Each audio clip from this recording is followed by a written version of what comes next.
एक सख्त मिजाज अरबपति अर्जुन खन्ना अचानक बिना बताए घर जल्दी लौट आया। लेकिन जैसे ही वो अपनी शानदार हवेली में दाखिल हुआ, वो सन रह गया। उसकी आंखों के सामने एक अविश्वसनीय दृश्य था। गरीब नौकरानी प्रिया फर्श पर घुटनों के बल चल रही थी और उसके दोनों बेटे उसकी पीठ पर घोड़ा बनकर सवार थे, खेल रहे थे और खिलखिलाकर हंस रहे थे। लेकिन जिस चीज ने उसे सच में झकझोर दिया, वो खेल नहीं बल्कि प्रिया की फुसफुसाहट में कही गई एक बात थी, जिसने दिन दहाड़े उसकी आंखों में आंसू ला दिए। एक ऐसी बात जिसने दर्दनाक यादों को जगा दिया, दफन राजों को बेनकाब कर दिया और इस पूरे परिवार की किस्मत हमेशा के लिए बदल दी। अपने हेडफोन को कसकर पकड़ें और इस भावनात्मक कहानी के अंत तक हमारे साथ बने रहें। शिमला की एक सुबह, कोहरा अभी भी हवेली के बरामदे के सामने लगे चीड़ के पेड़ों की चोटियों को ठहरा हुआ था। सूरज की कमजोर किरणें लकड़ी की खिड़कियों के दरारों से छन कर आ रही थीं, लेकिन ये विशाल घर अभी भी एक खाली मकान की तरह खामोश और ठंडा था। ना बच्चों की हंसी, न दौड़ते भागते कदमों की आवाज, कांच की खिड़कियों से टकराती हल्की हवा के अलावा कोई और आवाज नहीं थी। अर्जुन खन्ना दूसरी मंजिल की खिड़की के पास खड़ा था। हाथ में लंबे समय से ठंडा हो चुका कॉफी का कप था। उसकी आंखें बाहर आंगन में तैरते कोहरे की परतों पर टिकी थीं, उतनी ही दिशाहीन जितनी कि एक लंबे समय से रास्ता खो चुके इंसान की सोच। वो एक सफल व्यवसायी, पहाड़ी इलाके में प्रसिद्ध रिजॉर्ट विला की श्रृंखला का मालिक, जिसे कभी रियल एस्टेट की दुनिया में अपनी पत्नी से सबसे ज्यादा प्यार करने वाला पति कहा जाता था, अब एक विशाल घर के बीच रहने वाली एक उदास परछाल मात्र था, जो इतना खाली था कि ठंडक महसूस होती थी। उसकी पत्नी मीरा की लगभग 1 साल पहले अपने गृहनगर जाते समय एक सड़क दुर्घटना में मृत्यु हो गई थी। उस दिन से इस हवेली में जीवन थमसा गया था। उसके जुड़वा बेटे रोहन और सोहन सिर्फ 5 साल के थे, लेकिन वे छोटे बड़ों की तरह जीते थे, कम बोलते, हंसते नहीं। ना खिलौनों में कोई दिलचस्पी दिखाते और ना ही उन चीजों में जो उन्हें पहले उत्साहित करती थीं। सब कुछ खामोश था, मानो पूरे घर ने हमेशा के लिए शोक मनाने का फैसला कर लिया हो। अर्जुन ने खुद को इस उदासी के गहरे गड्ढे से बाहर निकालने की हर कोशिश की। काम, प्रोजेक्ट, अपने रिजॉर्ट इकोसिस्टम का विस्तार, लेकिन जितना वो करता उतना ही खालीपन महसूस करता। हर शाम घर लौटकर जब वो अपने दोनों बेटों को खाने की मेज पर सिकुड़े हुए बैठे देखता, उनकी आंखें ठंडे चावल की प्लेट पर टिकी होती, तो उसे लगता कि वो पिता नहीं बल्कि 2 भटकती आत्माओं का अस्थायी संरक्षक है। आज सुबह जब वो जाने की तैयारी में अपना वेस्ट कोट पहन रहा था, पुरानी गृहस्वामिनी कमला जी धीरे से पास आईं। मालिक, मैं नौकरी छोड़ने की इजाजत चाहती हूं।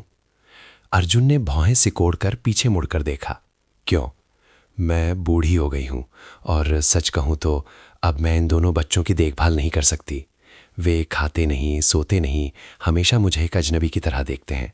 मुझे पता है कि मैं अब और मदद नहीं कर सकती। अर्जुन कुछ सेकंड चुप रहा, ना गुस्सा ना आश्चर्य। उसने बस सिर हिलाया। इतने समय के लिए धन्यवाद। कमला जी चुपचाप सिर झुकाकर चली गईं। उसने और कुछ नहीं पूछा। मीरा की मृत्यु के बाद से 3 नौकरानियां काम छोड़ चुकी थीं। कोई घर के उदास माहौल को बर्दाश्त नहीं कर सका, तो कोई बच्चों की भयानक चुप्पी को। उस दोपहर उसके एक पुराने दोस्त संजय, जो सोलन में एक चैरिटी सेंटर का मालिक था, ने अर्जुन को फ़ोन किया।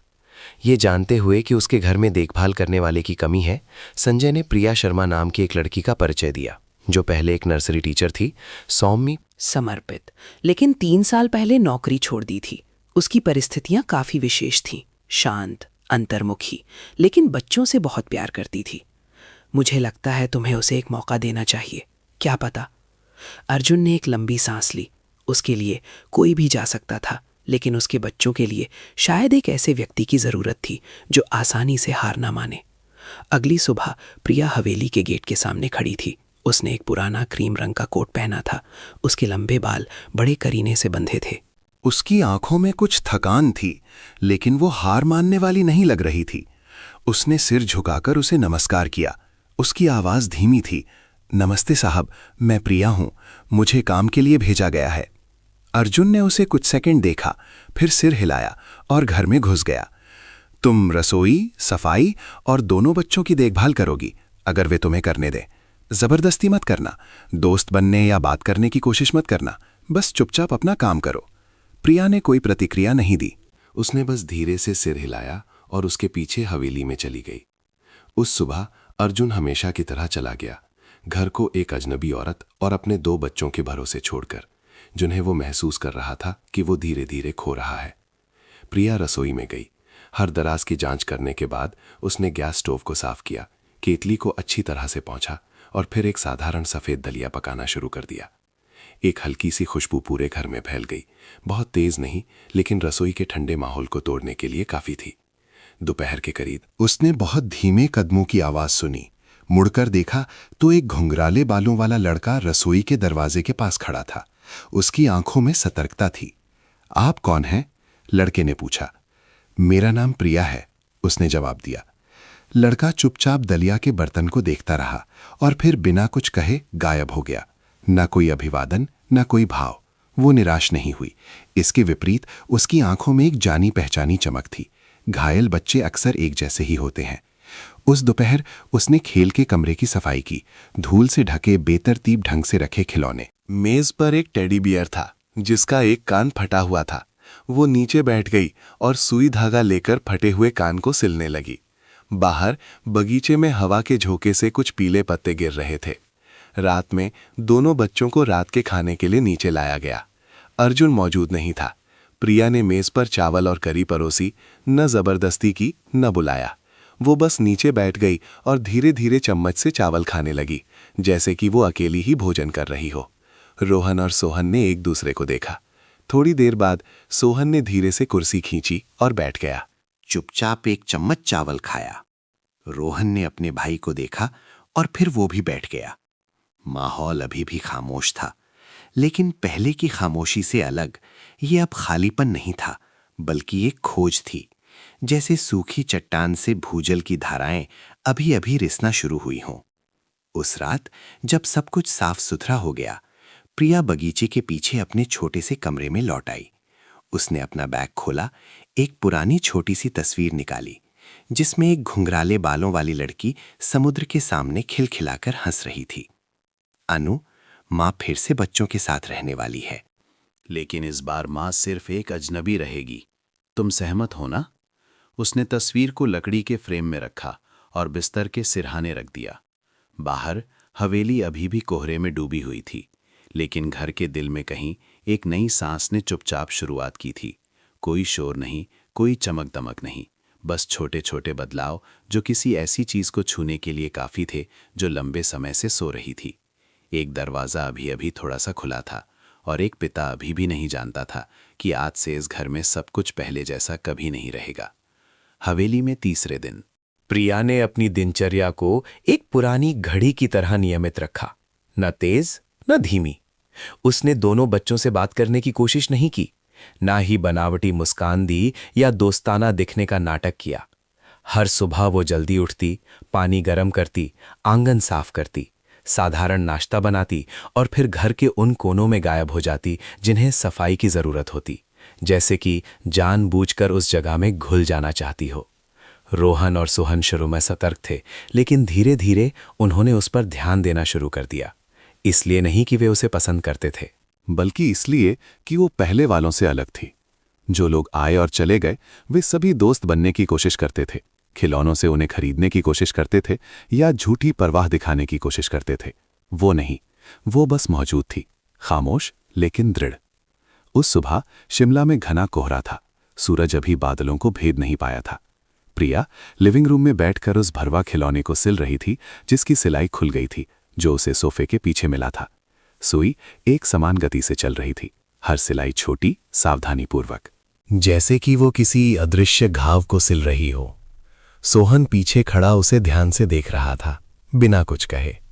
भालू की आंख गिर गई, सोहन ने पीछे से धीरे से कहा। प्रिया ने सिर उठाया और एक हल्की सी मुस्कान दी, खुशामद करने के लिए नहीं, बल्कि इसलिए कि ये शब्द एक नए अंकुरित पौधे के पहले पत्ते का संकेत था। उसने सिर हिलाया। मैं इसे सिलने ही वाली थी, लेकिन मुझे नहीं पता कि इसकी आंखें गोल हैं या हंसती हुई। सोहन ने एक पल सोचा, फिर दौड़कर गया। कुछ मिनट बाद एक पुराने बटन के साथ लौटा। ये दाईं आंख है। मैंने माँ के बक्से से ली है। प्रिया ने और कुछ नहीं पूछा। उसने बटन लिया और उसे फटी हुई जगह पर सिल दिया। सोहन फर्श पर बैठ गया, अपनी ठुड्डी को हाथों पर टिकाकर एक समीक्षक की तरह देखने लगा। रोहन सीढ़ियों से नीचे आया, उस दृश्य को देखकर रुक गया, लेकिन वो गया नहीं। वो सामने की कुर्सी पर बैठ गया, किताब देखने का नाटक करने लगा, लेकिन उसकी आंखें कभी कभी उधर चली जाती थीं। भालू का नाम क्या है? प्रिया ने धीरे से पूछा। सोहन ने सिर झुकाकर सोचा। पहले माँ उसे मोटू कहती थी, लेकिन अब वो बहुत पतला हो गया है। प्रिया ने होंठ दबाकर मुस्कुराया। तो नया नाम रखते हैं, उसे पतलू कहते हैं। रोहन धीरे से हंस पड़ा, एक इतनी धीमी खिलखिलाहट कि वो लगभग एक गहरी सांस की तरह थी। लेकिन प्रिया के लिए ये इस घर में कई महीनों में सबसे खूबसूरत आवाज थी। उस दोपहर जब अर्जुन एक बैठक के अचानक रद्द हो जाने के कारण सामान्य से पहले घर लौटा, तो उसने दरवाजे के ठीक सामने अपनी कार रोकी। तुरंत अंदर नहीं गया। जो घर हमेशा शांत रहता था, उसमें एक अजीब आवाज गूंज रही थी।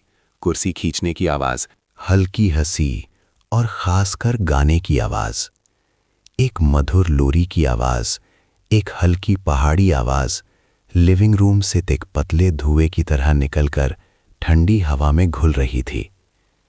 चंदा मामा दूर के, पुए पकाएं बूर के। वो बहुत धीरे से अंदर गया, गलियारे से गुजरा और लिविंग रूम के दरवाजे पर रुक गया। प्रिया फर्श पर बैठी थी। रोहन ने अपना सिर उसकी गोद में रखा था। उसकी आंखें उनींदी थीं और सोहन खिलौने जमा रहा था। पतलू तकिए पर लेटा हुआ था, पूरी तरह से सिला हुआ। पूरा कमरा एक अजीब सी गर्माहट से भरा था, जो उसे दर्दनाक रूप से अपरिचित महसूस हुई। वो अंदर नहीं गया, वो मुड़ गया, लेकिन कई महीनों में पहली बार उसके कदम धीमे हो गए। वो काम में नहीं भागा, उसे कोई जल्दी नहीं थी। वो अपने स्टडी रूम में बैठ गया, खिड़की से बाहर देख रहा था, जहां वे तीनों धीरे धीरे कुछ ऐसा बन रहे थे जिसे वो नाम नहीं दे सकता था। शाम को जब दोनों बच्चे सोने के लिए कमरे में चले गए, प्रिया बर्तन धोकर खत्म हुई तो देखा कि अर्जुन रसोई में खड़ा है। तुम बच्चों को किस गाने से सुला रही थीं? इस सवाल ने उसे हैरान कर दिया। उसने काम के अलावा कभी कुछ नहीं पूछा था। उसने हाथ पोंछे और धीरे से जवाब दिया, एक लोरी जो मैं अपनी बेटी को सुनाया करती थी, मैंने खुद लिखी थी। उसने सिर हिलाया। थोड़ी देर बाद वो बुदबुदाया, मैंने ये सुना है, शायद मेरी पत्नी गाती थी। प्रिया ने जवाब नहीं दिया, वो बस चुपचाप खड़ी रही। उसकी आंखें उदास हो गईं। अर्जुन ने फिर से उसकी ओर देखा। उसकी आंखें काम से ज्यादा गहरी किसी चीज की जांच कर रही थी। फिर उसने धीरे से कहा, नहीं, तुम्हें नहीं देख रहा। बच्चों को हंसाने के लिए धन्यवाद। प्रिया ने जवाब के बजाय सिर झुकाया। उस रात अपने कमरे में अर्जुन ने एक पुरानी दराज खोली। वहां अभी भी मीरा की तस्वीरें थीं, जो उसने दोनों बच्चों के साथ खींची थीं। एक तस्वीर बगीचे में ली गई थी। मीरा जमीन पर लेटी हुई थी। दोनों बच्चे खिलखिलाकर हंस रहे थे, अपनी मां की पीठ पर सवार थे। सूरज की रोशनी ने पूरे कोने को रोशन कर दिया था। वो बहुत देर तक बैठा रहा, अपनी पत्नी की मुस्कान को देखता रहा, अपने बच्चों की हंसी को याद करता रहा और खुद को भी याद करता रहा, जो कभी उनके साथ हंसता था। प्रिया नीचे अपने कमरे में भी अपनी बेटी की तस्वीर देख रही थी, लेकिन इस बार वो सच में मुस्कुराई, एक दुर्लभ मुस्कान। उसे यकीन नहीं था कि आगे क्या होने वाला है, लेकिन वो अच्छी तरह जानती थी कि आज वो अब एक अदृश्य व्यक्ति नहीं थी। अगली सुबह रोहन ने रसोई का दरवाजा खटखटाया। प्रिया दीदी, आज हम टोस्ट खाना चाहते हैं। वो बाहर आई और सिर हिलाया। ठीक है, लेकिन तुम्हें टोस्ट बनाने में मेरी मदद करनी होगी। जी, दोनों ने एक साथ कहा। खाने की मेज पर तीनों ने मिलकर टोस्ट सेका, दूध डाला और टोस्ट के स्लाइस गिने, जैसे कि वे कोई बहुत बड़ा काम कर रहे हों। अर्जुन ऊपर से नीचे देख रहा था। हाथ में अभी भी कॉफी थी, लेकिन इस बार उसे ठंड नहीं लग रही थी। और उस धुंध भरी सुबह में, उस पहाड़ी शहर के बीच की हवेली में, इतने महीनों के बाद पहली बार एक परिवार की जीवंत आवाजें, पूछने की आवाज, खिलखिलाहट, टोस्ट के कुरकुरे होने की आवाज लौट आई थी। किसी ने कहा नहीं, लेकिन सभी को महसूस हो रहा था कि कुछ बदल रहा है, और इस बार बेहतर के लिए। पहली मानसूनी बारिश शिमला पर एक भूरी शाम को अचानक और लगातार बरस पड़ी। छोटी लेकिन घनी बूंदें धीरे धीरे गिर रही थीं। हवेली के सामने के रास्ते को एक पतले पर्दे की तरह ढक रही थी। अर्जुन खन्ना ने गेट में मुड़ते समय अपनी कार धीमी कर दी। शहर में बैठक अचानक रद्द हो गई थी। वो सामान्य से पहले लौट आया था। उसे राहत महसूस होनी चाहिए थी, लेकिन ना जाने क्यों उसके दिल में एक अजीब सा एहसास था। जैसे कि वो एक ऐसी जगह में प्रवेश कर रहा हो जो अब पूरी तरह से उसकी नहीं थी। उसने इंजन बंद कर दिया, कुछ सेकंड कार में चुपचाप बैठा रहा। पुरानी आदत अभी भी थी। गहरी सांस ली, अपना कोट ठीक किया, घर में परिचित चुप्पी के लिए खुद को तैयार किया। लेकिन जब उसने कार का दरवाज़ा खोला तो वो रुक गया। हंसी की आवाज़, हवा की नहीं, छत पर टिन पर बजने वाली बारिश की नहीं। ये असली साफ हंसी थी जो घर के अंदर से आ रही थी, बच्चों की हंसी। अर्जुन स्थिर खड़ा रहा। उसका दिल इतनी जोर से धड़क रहा था कि वो उसकी धड़कन साफ सुन सकता था। उसे ये आवाज सुने हुए कितना समय हो गया था? 6 महीने या उससे भी ज्यादा। मीरा के अंतिम संस्कार के बाद से इस हवेली में केवल शांत कदमों और धीरे धीरे दरवाजे बंद और खुलने की आवाज थी। हंसी एक विलासिता की तरह गायब हो गई थी, जिसके अस्तित्व की अब अनुमति नहीं थी। वो बहुत धीरे धीरे मुख्य दरवाजे की ओर बढ़ा, दरवाजे के हैंडल पर हाथ रखा, लेकिन खोलवी जल्दी नहीं की। हंसी अभी भी जारी थी, जिसमें चहकती आवाजें मिली हुई थीं। प्रिया दीदी, जल्दी चलो, मैं गिरने वाला हूं। हाँ हाँ, घोड़ा थक गया है, थकना मना है, घोड़े को दौड़ना होगा। एक जोर की हंसी गूंजी, इतनी कुरकुरी कि उसकी छाती में दर्द होने लगा। अर्जुन ने दरवाजा धकेलकर अंदर कदम रखा। सामने का दृश्य देखकर वो वहीं जम गया। विशाल लिविंग रूम के बीच में बेज रंग के मोटे कालीन पर प्रिया शर्मा अपने हाथों और घुटनों पर रेंग रही थी। उसके बाल थोड़े बिखरे हुए थे, स्वेटर की आस्तीनें कोहनी से ऊपर चढ़ी हुई थीं। उसकी पीठ पर सोहन सवार था, दोनों हाथों से कसकर पकड़े हुए। उसका मुंह हंसी से खुला हुआ था। रोहन चारों ओर दौड़ रहा था। हाथ में एक कपड़े की रस्सी थी जो प्रिया की गर्दन के चारों ओर ढीली बंधी थी। घुड़सवार का नाटक कर रहा था।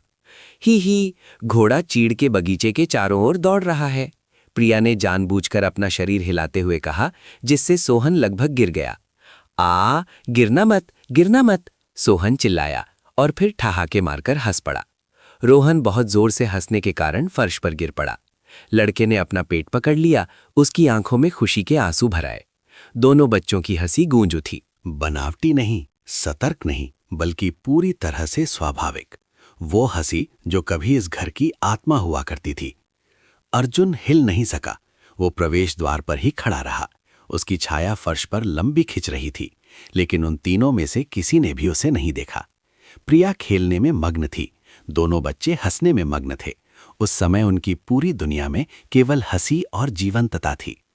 एक और छवि अचानक सामने के दृश्य पर छा गई। मीरा भी ऐसे ही रेंगती थी, लिविंग रूम के बीच में, बाल उसके चेहरे पर बिखरे हुए, घोड़े की आवाज निकालते हुए, जिससे दोनों बच्चे हंसते हंसते फर्श पर लोटपोट हो जाते थे। मीरा ने एक बार उससे कहा था, हाफते हुए और हंसते हुए, बस बच्चे ऐसे ही हंसते रहे, मैं कितनी भी थक जाऊं कोई बात नहीं। अर्जुन ने अपनी मुट्ठी भींच ली। उसका गला ऐसे रुंध गया जैसे कुछ अटक गया हो जो नीचे नहीं जा सकता। उसका एक हिस्सा आगे बढ़ना चाहता था, पूछना चाहता था कि क्या हो रहा है, लेकिन दूसरा हिस्सा डर गया था। इस पल को तोड़ने से डरता था, इस हकीकत को जगाने से डरता था कि ये हंसी कभी भी गायब हो सकती है। जैसे मीरा गायब हो गई थी, प्रिया थक कर रुक गई, हाथों के बल हाँफने लगी। घोड़ा थोड़ी देर आराम करना चाहता है। नहीं, घोड़े को और दौड़ना होगा। सोहन ने सिर हिलाया। रोहन ने हाथों के बल उठकर प्रिया को एक बच्चे की गंभीर आंखों से देखा, जो अपने किरदार में पूरी तरह डूबा हुआ था। अगर घोड़ा थक गया है तो हम उसे घास खिलाएंगे, तुम लेट जाओ। प्रिया हंस पड़ी, फर्श पर पसर गई। घोड़े ने हार मान ली। दोनों बच्चे जीत की खुशी में चिल्लाए और फिर उसके बगल में लेट गए, हाँफते हुए। सोहन ने अपना सिर प्रिया के हाथ पर रखा। अनजाने में अपना चेहरा उसकी आस्तीन में रगड़ा। एक बहुत छोटी सी हरकत जिसने अर्जुन का दिल दहला दिया। ये एक अंतरंग इशारा था, विश्वास का इशारा। और ठीक उसी समय प्रिया ने सिर उठाया। उसकी आंखें अर्जुन की आंखों से मिली, उसके होठों पर मुस्कान गायब हो गई, उसका पूरा शरीर अकड़ गया। दोनों बच्चों ने भी बदलाव महसूस किया और पीछे मुड़कर देखा। पापा, रोहन हकलाया। प्रिया ने जल्दी से हाथों के बल उठकर बैठने की कोशिश की। सोहन का हाथ धीरे से अपने ऊपर से हटाया। उसने सिर झुकाया। उसकी आवाज में हड़बड़ाहट थी। मुझे माफ कर दीजिए, मैं... बच्चे खेलना चाहते थे। माहौल अचानक भारी हो गया। बाहर बारिश की आवाज और तेज लग रही थी। सोहन ने प्रिया की आस्तीन पकड़ ली। उसकी आंखों में चिंता थी। पापा, प्रिया दीदी को मत निकालना। वो साधारण सा वाक्य एक अदृश्य चाकू की तरह था। अर्जुन ने अपने बेटे को देखा, फिर उस औरत को जो उसके सामने सिर झुकाए खड़ी थी। उसके दिमाग में सैकड़ों विचार टकरा रहे थे। उसने पहले दिन उससे क्या कहा था? मेरे बच्चों की परवरिश में दखल मत देना। उसके बच्चों की दुनिया के केंद्र में थी। उसने गहरी सांस ली। कोई बात नहीं। उसकी आवाज भारी थी। बच्चों को खेलने दो। प्रिया ने सिर उठाया, हैरान। उसने उसे ऐसे देखा जैसे उसे अपने कानों पर विश्वास ना हो। अर्जुन ने धीरे से सिर हिलाया और फिर मुड़कर सीढ़ियों की ओर तेजी से बढ़ गया, जैसे कि अगर वो 1 सेकंड और रुकता तो वो अपना संयम नहीं रख पाता।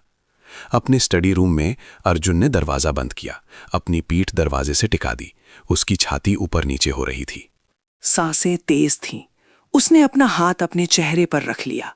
बहुत लंबे समय के बाद पहली बार अपनी भावनाओं को बिना किसी नियंत्रण के बहने दिया। वो गुस्सा नहीं था, असहज नहीं था। जो चीज उसे महसूस हो रही थी वो एक अस्पष्ट भय था। ये डर कि उसे धीरे धीरे बदला जा रहा है। एक पति के रूप में नहीं, मीरा जा चुकी थी, बल्कि एक पिता के रूप में। उसके बच्चे हंसे थे, खुश थे। उन्होंने सुरक्षा पाई थी, लेकिन उसमें नहीं। उस शाम रात का खाना एक अजीब माहौल में हुआ। अर्जुन तीनों के साथ मेज पर बैठ गया। जो वो शायद ही कभी करता था। रोहन और सोहन ने सामान्य से ज्यादा खाया। कभी कभी प्रिया को देखकर खिलखिलाते। कल प्रिया दीदी फिर से घोड़ा बनेंगी ना? सोहन ने कहा। उसका मुंह चावल से भरा था। प्रिया के जवाब देने से पहले ही अर्जुन बोल पड़ा। उसकी आवाज गहरी थी, लेकिन ठंडी नहीं। पहले खाना खत्म करो, फिर बात करना। सोहन ने जीभ निकाली, लेकिन फिर भी आज्ञाकारी रूप से सिर हिलाया। प्रिया ने अर्जुन की ओर देखा। उसकी आंखों में सतर्कता थी। उसने और कुछ नहीं कहा। रात हो गई। जब दोनों बच्चे सो गए, अर्जुन लिविंग रूम में अकेला बैठा था। उसने पीली बत्ती जलाई, बुकशेल्फ के नीचे की दराज खोली, जिसमें वे चीजें थीं जिन्हें उसने मीरा के जाने के बाद से नहीं छुआ था। फोटो एल्बम, कुछ पुराने खिलौने और एक पतला नीला शॉल। उसने एल्बम खोला। तस्वीरें सामने आईं, उन पलों को कैद करते हुए जिन्हें उसने कभी सोचा था कि वे हमेशा के लिए रहेंगे। मीरा हंस रही थी, दोनों बच्चे हंस रहे थे, और वो एक खुश आदमी जिसे वो लगभग पहचान नहीं पा रहा था। एक तस्वीर एल्बम से गिरकर फर्श पर आ गई। अर्जुन ने झुककर उसे उठाया। ये वही तस्वीर थी जिसमें मीरा रोहन और सोहन के साथ घोड़ा बनकर खेल रही थी। बिल्कुल वैसा ही दृश्य जैसा उसने दोपहर में देखा था। शूटिंग का एंगल, रोशनी, यहां तक कि दोनों बच्चों की मुद्रा भी लगभग इतनी मिलती जुलती थी कि वो परेशान करने वाली थी। वो बहुत देर तक चुपचाप बैठा रहा। बगीचे के पीछे वाले कमरे में प्रिया भी सो नहीं पा रही थी। वो बिस्तर पर बैठी थी, दोनों हाथ आपस में गुंथे हुए थे। वो जानती थी कि उसने सीमा लांघ दी है। वो भूल गई थी कि उसे सिर्फ काम पर रखा गया है। लेकिन जब दोनों बच्चे हंसे, जब वे अपनी बची खुची मासूमियत के साथ उससे चिपके, तो वो खुद को रोक नहीं पाई। उसने अपनी बेटी की तस्वीर को देखा, अंधेरे में फुसफुसाई, अनु, माँ को माफ कर दो। माँ बस चाहती थी कि वे बच्चे हंसे जैसे तुम हंसती थीं। बाहर बारिश अभी भी हो रही थी, लेकिन उस धुंध के बीच की हवेली में एक दरवाजा धकेल कर खोल दिया गया था। तर्क से नहीं, बल्कि दो बच्चों की हंसी से। और उस पल से उनमें से कोई भी पुराने रास्ते पर वापस नहीं जा सकता था। बारिश के बाद के दिनों में शिमला सामान्य से ज्यादा जल्दी ठंडा हो गया। हर सुबह कोहरा रास्तों को ढक देता, चीड़ के पेड़ों और हवेली की ओर जाने वाली पत्थर की सीढ़ियों पर जम जाता। घर के अंदर जीवन की लय थोड़ी बदल गई थी। पूरी तरह से जीवन नहीं, लेकिन अब घुटन भरी खामोशी भी नहीं थी।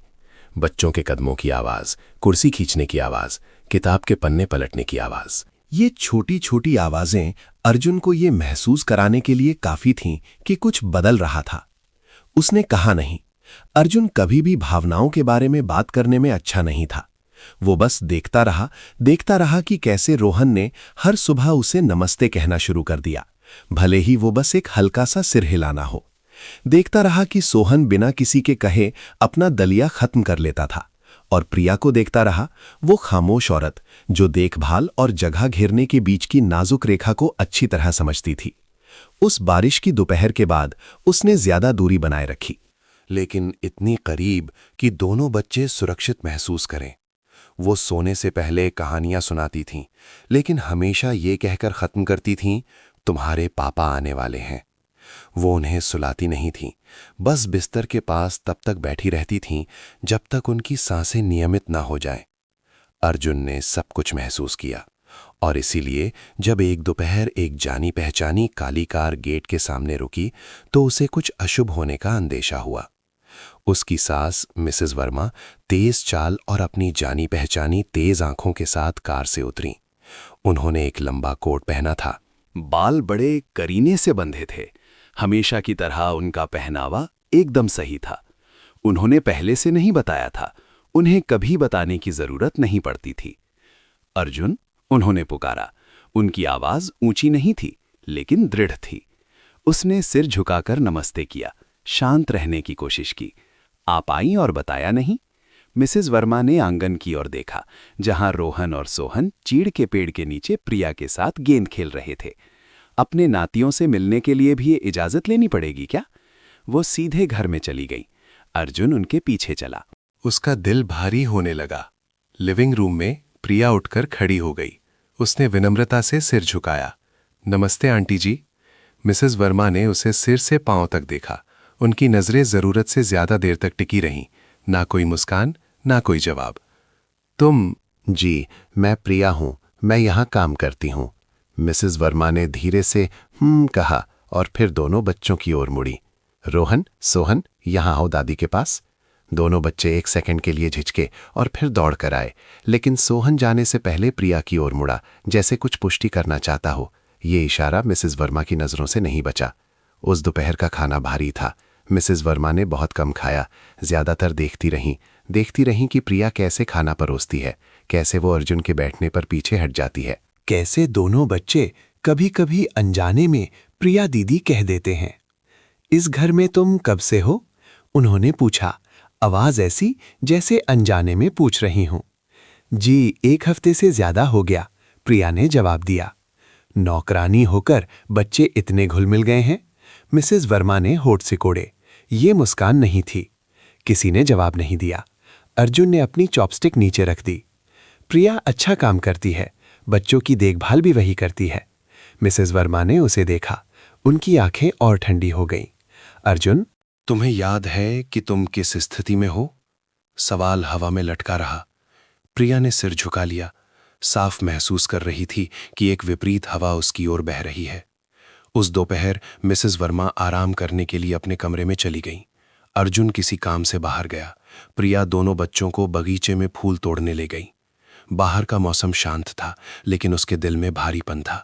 वो जानती थी कि मिसेस वर्मा की नजरें एक चिंतित दादी की नहीं, बल्कि नियंत्रण खोने से डरने वाले व्यक्ति की जांच पड़ताल वाली नजरें थीं। रात में जब अर्जुन नहीं लौटा तो मिसेस वर्मा ने प्रिया को लिविंग रूम में बुलाया। बैठो। प्रिया बैठ गई। उसकी पीठ सीधी थी, हाथ गोद में रखे थे। मैं गोलमोल बात नहीं करूंगी, मिसेस वर्मा ने सीधे कहा। तुम यहां काम करने के लिए हो, ये मत भूलना। जी, प्रिया ने जवाब दिया। बच्चों ने मां को खोया है।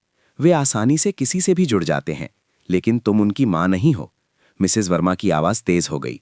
बाहर वालों को गलतफहमी मत होने देना। प्रिया को लगा कि उसका गला सूख गया है।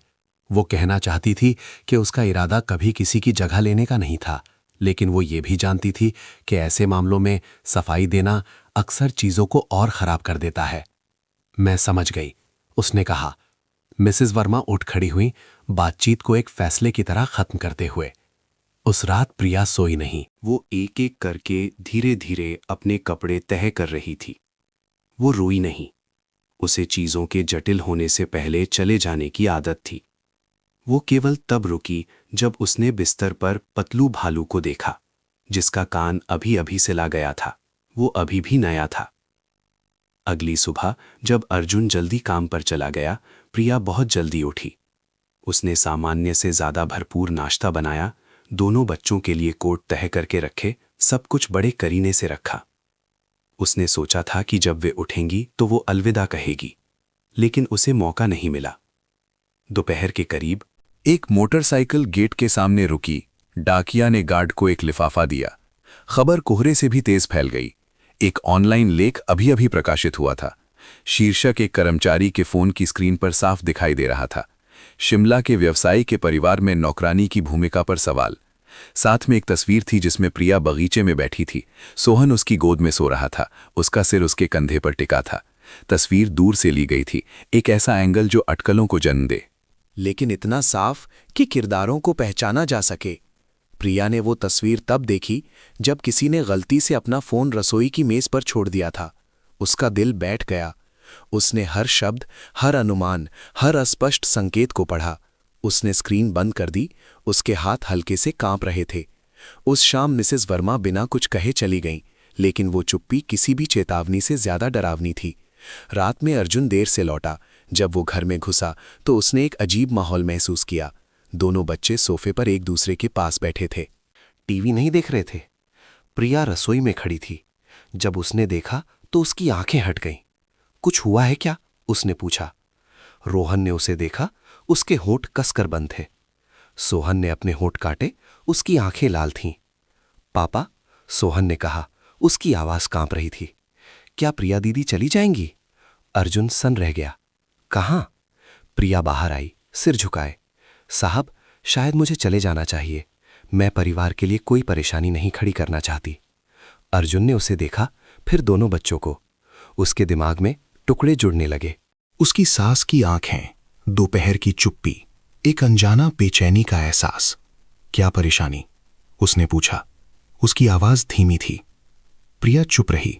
उसने फोन नहीं दिखाया, लेख का जिक्र नहीं किया। उसने बस एक वाक्य कहा जो हर दरवाजा बंद करने के लिए काफी था। मैं यहां के लिए उपयुक्त नहीं हूं। इस बात ने सोहन को रुला दिया। रोहन ने प्रिया की आस्तीन कसकर पकड़ ली। दीदी मत जाओ। प्रिया ने झुककर दोनों बच्चों को गले लगा लिया। उसने कुछ नहीं कहा, बस उनकी पीठ सहलाई, जैसे वो अपनी बेटी के साथ करती थी। अर्जुन वहां खड़ा रहा।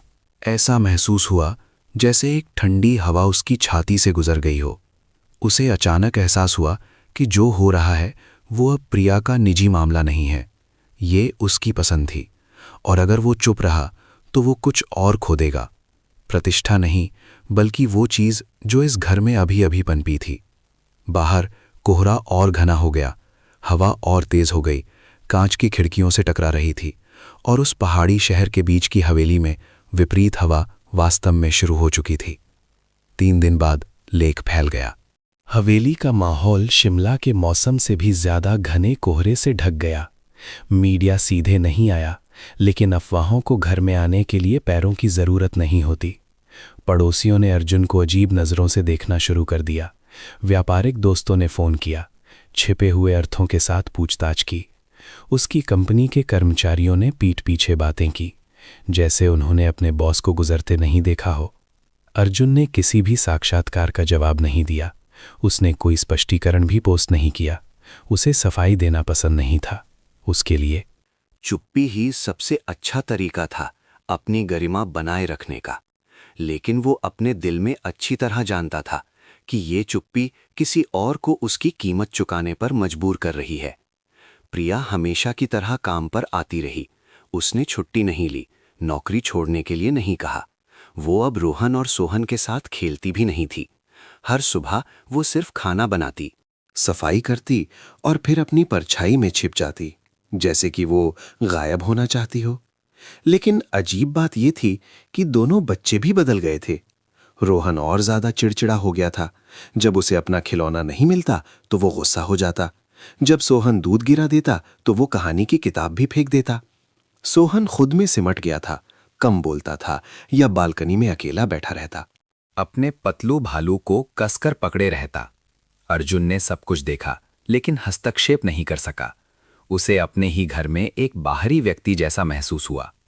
उस रात वो रोहन के कमरे में बात करने के इरादे से गया, लेकिन जैसे ही रोहन ने अपने पिता को देखा, उसने दृढ़ता से कहा, पापा, प्रिया दीदी को मत निकालना। अर्जुन चौंक गया। मैंने ऐसा नहीं कहा। बड़े लोग हमेशा निकालने से पहले यही कहते हैं। रोहन मुड़ गया। उसकी आवाज में दर्द था। अर्जुन चुप रहा। अपने कमरे में प्रिया ने पुराना कंबल तह किया। अपना सामान एक छोटे सूटकेस में पैक किया। वो अच्छी तरह जानती थी कि वो एक सीमा पर है, मिसेस वर्मा के डर से नहीं, लेक के डर से नहीं, बल्कि इस डर से कि वो फिर से अपनी कमजोरी जाहिर कर देगी। पिछले कुछ दिनों से उसके पुराने घाव फिर से उभर आए थे।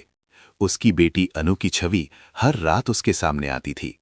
उसकी मौत अतीत की बात थी, लेकिन खोने का एहसास कभी खत्म नहीं होता। जब सोहन अपना सिर उसके हाथ में रगड़ता, जब रोहन अपनी माँ के सपने के बारे में बताता, तो उसे अवर्णनीय दर्द महसूस होता, लेकिन यही एहसास उसे रुकने के लिए मजबूर करता था। अगली सुबह हवेली में अचानक एक मेहमान आया।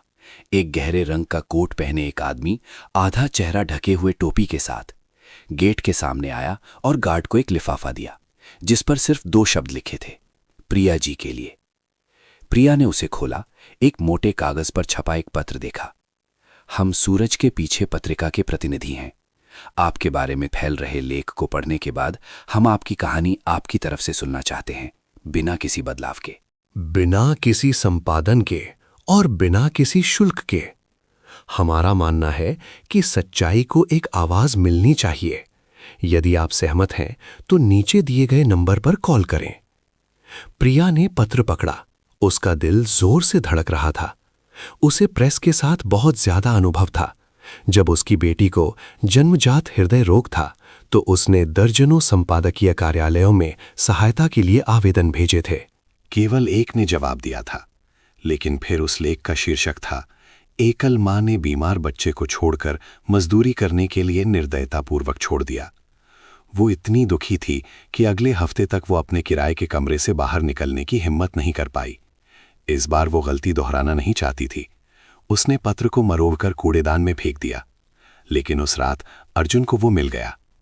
तुम मुझे ये बताने का इरादा नहीं रखती थी। वो उसके कमरे के दरवाजे पर खड़ा था। हाथ में सीधा किया हुआ पत्र था। प्रिया चौंक कर उठ खड़ी हुई। माफ कीजिए, मुझे नहीं लगा कि आपको जानने की जरूरत है। तुम्हें छिपाने की जरूरत नहीं है। मैं सब कुछ ठीक करने में मदद कर सकता हूं। प्रिया ने सिर हिलाया। मुझे कुछ भी ठीक करने की जरूरत नहीं है, क्योंकि मैं गलत नहीं हूं। उसकी आंखें अजीब तरह से शांत थीं, लेकिन अर्जुन को लगा कि उसके दिल में कुछ टूट रहा है। उसने पत्र को मेज पर रखा, उसे बहुत देर तक देखता रहा। तुम अभी भी क्यों रुकी हो? उसने पूछा। उसकी आवाज धीमी थी। प्रिया चुप रही। फिर अंत में उसने कहा, क्योंकि मैंने अभी तक बच्चों को सही तरीके से अलविदा कहना नहीं सिखाया है। इस जवाब ने अर्जुन को हैरान कर दिया। तुम्हें लगता है कि ये तुम्हारी जिम्मेदारी है? नहीं, प्रिया ने जवाब दिया। मैं बस नहीं चाहती कि बच्चों को फिर से छोड़ दिया जाए। कमरे का माहौल गाढ़ा हो गया। अर्जुन ने अपने सामने खड़ी औरत को देखा। पतली, खामोश, लेकिन दृढ़। वो अब उसे एक नौकरानी के रूप में नहीं देख रहा था। वो किसी ऐसी चीज के बचे हुए हिस्से की तरह लग रही थी जो बहुत पहले खो चुकी थी। एक घर। अगली सुबह उसने सूरज के पीछे पत्रिका के संपादक को फोन किया। मैं अर्जुन खन्ना बोल रहा हूं। मैं एक बैठक तय करना चाहता हूं, स्पष्टीकरण के लिए नहीं, बल्कि एक ऐसी कहानी बताने के लिए जिसे किसी ने सुनने की जहमत नहीं उठाई। मुलाकात एक छोटे से कैफे में हुई। अर्जुन सादे कपड़ों में आया, ना कोई बिजनेस कार्ड, ना कोई सचिव। उसने बिना कुछ छिपाए, बिना किसी बहाने के बताया। उसने अपनी पत्नी की मौत के बारे में बताया, उस अंधेरे समय के बारे में, अपने और दोनों बच्चों के बीच की दूरी के बारे में, और एक खामोश औरत के बारे में जिसने बच्चों को फिर से हंसना सिखाया। पैसे या चालबाजी से नहीं, बल्कि अपने ही नुकसान से। 3 दिन बाद एक नया लेख सामने आया। शीर्षक था, नौकरानी और अनकहे घावों को भरने का मिशन। लेख में कोई लेखक का नाम नहीं था। इसमें केवल सच्ची बातें, गर्मजोशी भरी तस्वीरें और विशेष रूप से रोहन द्वारा लिखा गया एक हस्तलिखित पत्र उद्धृत किया गया था। प्रिया दीदी मेरी मां नहीं है, लेकिन वो जानती हैं कि जूते के फीते कैसे बांधने हैं, जैसे माँ बांधती थी। वो जानती हैं कि जब मेरे पेट में दर्द होता है तो कहानी कैसे पढ़नी है। मैं चाहता हूं कि वो रुकें, क्योंकि जब वो यहां होती हैं तो पापा ज्यादा हंसते हैं और मैं भी। लेख तेजी से फैला। अब ये जांच पड़ताल नहीं, बल्कि सहानुभूति की लहर थी। कई लोग जो अनाथ थे, जो टूटे परिवारों में पले बड़े थे, उन्होंने भावनात्मक टिप्पणियां छोड़ी। उस दिन अर्जुन जल्दी घर लौटा। वो लिविंग रूम में गया, जहां रोहन और सोहन ड्राइंग कर रहे थे। प्रिया फल काट रही थी। जब उसने उसे देखा तो सोहन चिल्लाया, पापा, प्रिया दीदी मशहूर हो गई हैं, वो अखबार में भी आ गई हैं। रोहन ने भी अपनी ड्राइंग शीट उठाई। मैंने प्रिया दीदी की ड्राइंग बनाई है, वो हमें अपनी पीठ पर उठाए हुए हैं। प्रिया हंस पड़ी, उसकी आंखें लाल हो गईं। अर्जुन ने उसे देखा और फिर धीरे से कहा, अगर तुमने अभी तक बच्चों को अलविदा कहना नहीं सिखाया है तो शायद जल्दी मत सिखाओ। प्रिया ने उसे पहली बार बहुत देर तक बहुत गहराई से देखा। बाहर कोहरा अभी भी घना था, लेकिन उस पहाड़ी शहर के बीच की हवेली में पहली बार एक तूफान ने तबाही नहीं मचाई, बल्कि बस पुरानी धूल की परतों को उड़ा दिया ताकि रोशनी अतीत के सबसे अंधेरे कोनों में जा सके। अप्रैल आया। शिमला धीरे धीरे हल्की धूप के मौसम में बदलने लगा। पहली किरणें चीड़ के पेड़ों के बीच से छनकर आती, हवेली के पीछे के बगीचे को रोशन करती, जो बहुत लंबे समय से खामोश था। आंगन में रोहन और सोहन प्रिया द्वारा अभी अभी खोदी गई छोटी सी क्यारी में पहले बीज बो रहे थे। दोनों ने रबर के दस्ताने और चौड़ी टोपी पहन रखी थी, जैसे कि वे असली किसान हों। ध्यान से, जड़ें मत तोड़ना, प्रिया ने धीरे से याद दिलाया। अपना हाथ रोहन द्वारा अभी अभी लगाए गए पौधे को सहारा देने के लिए आगे बढ़ाया। दीदी, अगर मैं गाजर बोऊंगा तो क्या कल खा सकता हूं? सोहन ने पूछा। उसकी आंखें गोल थीं। प्रिया हंस पड़ी, प्यार से लड़के के सिर पर हाथ फेरा। फसल के लिए कुछ महीने इंतजार करना होगा सोहन। पेड़ लगाना उम्मीद पालने जैसा है, धैर्य रखना होगा। हर दिन देखभाल करनी होगी। रोहन ने समझने का भाव दिखाते हुए सिर हिलाया। जैसे पापा हमारे साथ करते हैं दीदी। जब माँ की मृत्यु हुई तो हम बहुत दुखी थे, लेकिन पापा फिर भी हमारी देखभाल करते रहे। प्रिया चुप हो गई। उसका दिल बैठ गया। वे मासूम शब्द सिर्फ बच्चों की बातें नहीं थे, वे नुकसान से बनी एक दर्दनाक परिपक्वता थे। उसने हवेली की ओर देखा। अर्जुन खन्ना की परछाई दूसरी मंजिल की खिड़की पर खड़ी थी। उसकी आंखें बगीचे में मौजूद तीनों पर टिकी थीं। उसका चेहरा अब पहले दिनों की तरह ठंडा नहीं था, इसके बजाय शांति, खामोशी और सुकून था। नौकरानी और अनकहे खावों को भरने का मिशन लेख के बाद जनता शांत हो गई। अब कोई दुर्भावनापूर्ण अफवाहें नहीं थीं, कोई ताक-झांक करने वाली आंखें नहीं थीं। यहाँ तक कि कुछ लोगों ने, जिन्होंने पहले आलोचना की थी, अब माफ़ी के पत्र भेजे या भावुक टिप्पणियां छोड़ी। लेकिन अर्जुन को सबसे ज्यादा आश्चर्य अपनी सास मिसेस वर्मा की प्रतिक्रिया से हुआ। एक शाम उन्होंने उसे फ़ोन किया। उनकी आवाज़ अब तीखी नहीं थी, बल्कि धीमी और शांत थी। अर्जुन, मैंने पढ़ा वो लेख। वो चुपचाप इंतजार करता रहा। मैं गलत थी, शायद मैं बहुत ज्यादा कठोर थी। इसने मुझे उस समय की याद दिला दी जब मैंने तुम्हारे ससुर को खोया था। अर्जुन हैरान था। ये पहली बार था जब उसने उन्हें इतने कमजोर तरीके से अतीत का जिक्र करते सुना था। तुम क्या करने की योजना बना रहे हो आगे? उन्होंने पूछा। उसने सोचा और फिर जवाब दिया, मुझे नहीं पता। लेकिन मुझे लगता है कि हमें किसी अच्छी चीज को सिर्फ इसलिए नहीं जाने देना चाहिए क्योंकि हम लोगों की बातों से डरते हैं। दूसरी तरफ कुछ देर खामोशी रही। फिर उन्होंने हवा की तरह हल्की आवाज में एक वाक्य कहा, तुम्हें जैसे शांति मिले वैसे करो अर्जुन। मिसेस वर्मा का ये बदलाव अर्जुन के नियमों से भरे जीवन से बर्फ की एक परत के पिघलने जैसा था। वो अपने बच्चों के साथ और ज्यादा सक्रिय होने लगा। सुबह उठकर वो खुद सोहन के लिए दूध बनाता। रात में वो रोहन को कहानियां पढ़कर सुना था। वो अब अपने स्टडी रूम के दरवाजे के पीछे नहीं छिपता था।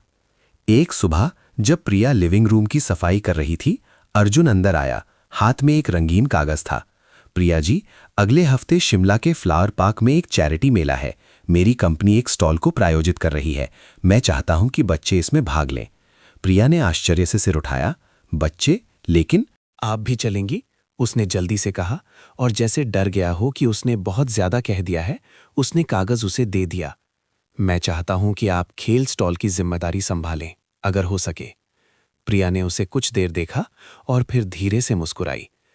तो मैं तैयारी के लिए जरूरी चीजों की सूची बना लेती हूं। मेले के दिन पार्क का परिसर भीड़भाड़ वाला और रंगों से भरा था। अर्जुन की कंपनी का स्टॉल सबसे पसंदीदा स्टॉलों में से एक था। रोहन और सोहन ने छोटी छोटी वर्दी पहन रखी थी। मेहमानों को पानी के गुब्बारे दे रहे थे। प्रिया एक सफेद खरगोश के रूप में तैयार थी। बच्चों को रिंग फेंकने के खेल में मार्गदर्शन कर रही थी। धूप में उसकी मुस्कान खिल रही थी। अर्जुन दूर से चुपचाप देख रहा था। कभी कभी उसकी आंखें प्रिया के सादे, सच्चे और जीवन से भरे चेहरे पर टिक जाती थीं। एक अजीब लेकिन गर्मजोशी भरा एहसास धीरे धीरे उसके अंदर फैल रहा था। मेले के खत्म होने के बाद घर लौटते समय सोहन प्रिया की गोद में सो गया। रोहन पीछे की सीट पर बैठा था। अभी भी सफेद खरगोश के जंगल बचाने की कहानी बुदबुदा रहा था। कार चीड़ के पेड़ों की छाया वाली सड़क से धीरे धीरे गुजर रही थी। अर्जुन एक हाथ से गाड़ी चला रहा था, दूसरा हाथ स्टीयरिंग व्हील पर हल्का सा रखा था। वो हिचकिचाया। प्रिया जी? जी? जाने के लिए धन्यवाद नहीं। प्रिया मुड़ी, उसकी आंखें नरम हो गई। मैंने सोचा था कि मुझे चले जाना चाहिए, लेकिन फिर बच्चों ने मुझे रोक लिया, शब्दों से नहीं बल्कि अपनी आंखों से। अर्जुन धीरे से मुस्कुराया। और मुझे? बच्चों ने मुझे उस गड्ढे से बाहर निकाला जिसमें मैं गिर गया था और मुझे पता भी नहीं था। कार हवेली पहुंची, शाम हो चुकी थी। रोहन अपनी छोटी सी नोटबुक लेकर घर में भागा, मेले की उपलब्धियों को उत्साह से दिखा रहा था। सोहन अभी भी गहरी नींद में था, उसका सिर प्रिया के कंधे पर टिका था। वो बच्चे को उठाकर पीछे चली। अर्जुन रुककर उन्हें देखता रहा। उसकी आंखों के सामने अब एक नौकरानी और 2 बच्चे नहीं थे, ये एक जीवन तस्वीर थे, एक अधूरा घर जिसे प्यार, धैर्य और पुराने दुखों से सुई धागे की तरह सिला जा रहा था। उस रात बच्चों के सो जाने के बाद अर्जुन बालकनी में आया। आसमान ऊंचा था, चांद की रोशनी नरम थी, हल्की हवा पीछे के बगीचे से चमेली के फूलों की खुशबू ला रही थी। उसने नीचे छोटे से बगीचे को देखा जहां बीज बोए गए थे। चांदनी में कुछ हरे अंकुर दिखाई दे रहे थे, छोटे लेकिन मजबूत। प्रिया बगल की बालकनी में आई, हाथ में गर्म चाय का कप था। वो उसके सामने वाली कुर्सी पर बैठ गई। पहले मैं अपने किराए के कमरे के पीछे के आंगन में गोभी की एक पूरी क्यारी उगाती थी, उसने बताया, लेकिन बारिश के मौसम में पानी भर गया। केवल कुछ पौधे ही बच पाए, तुमने उन्हें छोड़ दिया? नहीं, मैंने उन्हें वैसे ही रहने दिया। बारिश के मौसम के बाद जो पौधे बच गए वे शुरू के पौधों से भी ज्यादा मजबूत हो गए। अर्जुन ने चुपचाप सिर हिलाया। मेरी बेटी को पेड़ पौधे बहुत पसंद थे, उसने आगे कहा। उसकी आवाज धीमी हो गई। वो कहती थी कि पेड़ भी दुखी होते हैं, अगर हम उनसे प्यार करें तो वे हमारे लिए फूल खिलाएंगे। अर्जुन ने कुर्सी की रेलिंग कसकर पकड़ ली। मीरा को भी फूल पसंद थे। वो कहती थी अगर अगला जन्म हुआ तो वो एक जंगली फूल बनना चाहेगी, जिसे किसी की देखभाल की जरूरत ना हो, फिर भी पहाड़ी ढलान पर खिल सके। दोनों बहुत देर तक चुप रहे। उस खामोशी में कुछ ऐसा था जो चुपचाप अतीत और वर्तमान के बीच की सीमा को पार कर गया। 2 गहरे घायल लोगों के बीच, जिसे नाम देने की जरूरत नहीं थी, जिसे जल्दी करने की जरूरत नहीं थी, लेकिन जो मिट्टी से उगते बीज की तरह स्पष्ट था। नीचे सोहन नींद में धीरे से हिला। उसके मुंह से बुदबुदाहट निकली। प्रिया दीदी, मत जाओ। प्रिया ने सिर झुकाकर धीरे से मुस्कुराया। मैं अब कहीं नहीं जाऊंगी। अब सही जगह पर फिर से बोने का समय आ गया है। मेले की रात के बाद ऐसा लगा जैसे शिमला की पहाड़ी ढलान पर स्थित उस हवेली में सचमुच एक नई हवा बहने लगी है। सुबह का माहौल बिल्कुल अलग हो गया था, ज्यादा ताजा, ज्यादा गर्म, और कुछ ऐसी आवाजें भी थीं जो पहले बहुत कम होती थीं। रोहन की खिलखिलाहट जब सोहन लुढ़के हुए पानी के पाइप से टकराता, प्रिया की रसोई से बगीचे की ओर आती आवाज, सोहन, रोहन, नाश्ते के लिए अंदर आ जाओ, वरना ठंडा हो जाएगा। और कभी कभी अर्जुन की हल्की सीटी की आवाज जब वो लिविंग रूम में अखबार पढ़ रहा होता। लोग अक्सर कहते हैं कि सबसे सामान्य चीजें ही सबसे बड़ी विलासिता होती हैं जब दिल में घाव हों, और शायद ये लौटती हुई सामान्यता ही सबसे स्पष्ट संकेत थी कि इस घर के घाव अब भरने लगे थे। एक रविवार की सुबह अर्जुन हाथ में गर्म कॉफी का कप लेकर बगीचे में आया। वो उस सब्जी की क्यारी के सामने कुछ देर चुपचाप खड़ा रहा, जिसे प्रिया और दोनों बच्चों ने कुछ हफ्ते पहले लगाया था। गोभी, गाजर और जड़ी बूटियों के पौधे लगभग 1 हाथ ऊंचे हो गए थे। उसने धीरे से झुककर एक युवा पत्ते को छुआ जिस पर अभी भी ओस की बूंदें थीं। अचानक उसे प्रिया की उस दिन की बात याद आ गई। पेड़ भी दुखी होते हैं, अगर हम उनसे प्यार करें तो वे हमारे लिए फूल खिलाएंगे। आपको इस बगीचे से प्यार हो गया है क्या? प्रिया की आवाज उसके पीछे से ओस की तरह हल्की आई। अर्जुन मुड़ा। प्रिया ने एक बेज रंग का स्वेटर पहना था, बाल बड़े करीने से बंधे थे, हाथ में कुछ पके टमाटरों से भरी एक छोटी प्लास्टिक की टोकरी थी। वो सौम्य, करीब लग रही थी, लेकिन फिर भी अपनी परिचित दूरी बनाए हुए थी। शायद उसने जवाब दिया। उसकी आंखें अभी भी टमाटर की टोकरी पर थीं। हालांकि मैंने कभी नहीं सोचा था कि एक दिन मैं एक सब्जी के बगीचे के बीच में रुकूंगा। कभी कभी जो हम नहीं सोचते वही हमारी सबसे बड़ी जरूरत होती है, प्रिया ने धीरे से कहा। वे चुपचाप सब्जी की क्यारी के साथ चले। अर्जुन को समझ नहीं आ रहा था कि बात कैसे शुरू करे। कई रातों से वो प्रिया से बहुत कुछ कहना चाहता था, सिर्फ धन्यवाद नहीं, बल्कि अपनी भावनाओं के बारे में, कुछ ऐसा जो लंबे समय से सुलग रहा था।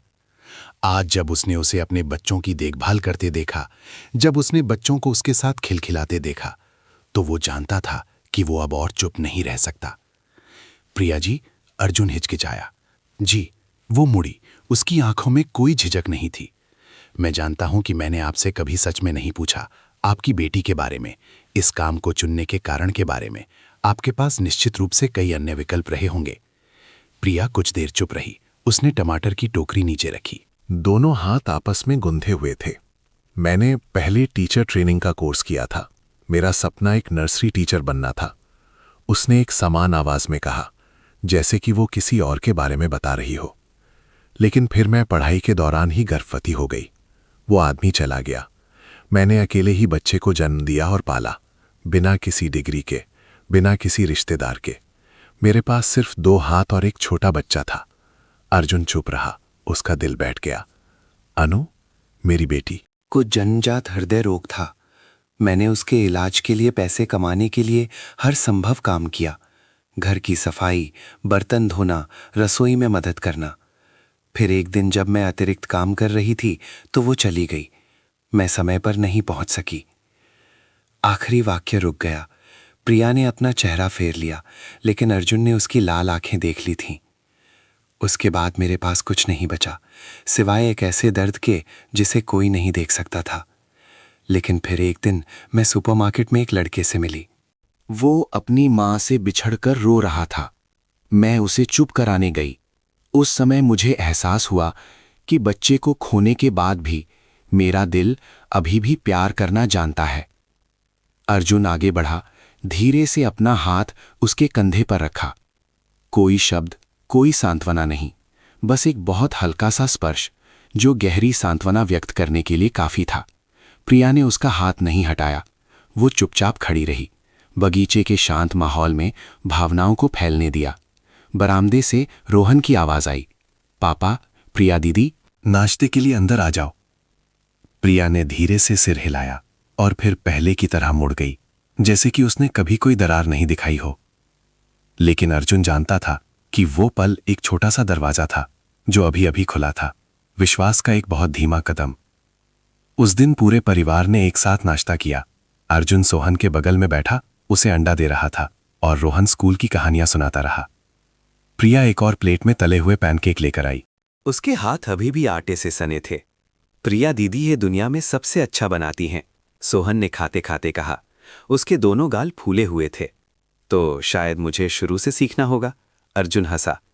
प्रिया मेज पर बैठ गई, मुस्कुराकर तीनों को देख रही थी। बहुत लंबे समय के बाद पहली बार उसे लगा कि वो अब किनारे पर खड़ी नहीं है। वो बच्चों की मां नहीं थी, सामने बैठे आदमी की पत्नी नहीं थी, लेकिन उसकी मौजूदगी यहाँ, भोजन के बीच, हंसी के बीच वास्तविक थी। दोपहर में अर्जुन प्रिया को बाहर कॉफी पीने के लिए ले गया। कॉफी? उसने भौहें चढ़ाईं।